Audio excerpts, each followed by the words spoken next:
ছিল।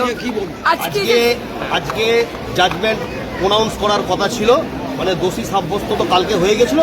আজকে কতদিন কি হবে না হবে সেটা আজকে অর্ডার ছিল, কিন্তু আজকে এখানে দেখা যাচ্ছে যে 15 জনের মধ্যে কালকে যে সবাই জানেন যে 15 জনকার মধ্যে 13 জনকে দোষী সাব্যস্ত করা হয়েছিল, 2 জনকে ছেড়ে দেওয়া হয়েছিল। ওই 13 জনকার মধ্যে আজকে 4 জন আসতে পারেননি, তাদের শারীরিক অবস্থা খারাপ, সেই জন্য তারা হসপিটালাইজ হয়ে আছেন। সেই 4 জন আসতে পারেননি বলে কোর্ট অর্ডার দিলেন, জেলারকে অর্ডার দিলেন যে কালকে তুমি আইদার প্রডিউস করবে অর ভিসি হবে, ভিডিও কনফারেন্স কিংবা প্রডিউস। এবার জেলারের কাছে অর্ডার যাবে, জেলার অর্ডার যাওয়ার পরে জেলার এবারে কী করবেন সেটা ওনার ব্যাপার, উনি কোর্টকে জানাবেন, উনি কোর্টের অর্ডারকে উনি মানবেন, তারপরে উনি যা করবেন সেটা কোর্ট আবার দেখবেন যে কী দেবে। কোর্ট যদি স্যাটিসফাইড হন কোর্ট নেক্সট অর্ডার দেবেন, মানে যা হবার কালকে হবে। যা হবার ওনারা কি ব্যাকগ্রাউন্ডে আজকে অ্যাবসেন্ট হয়েছে?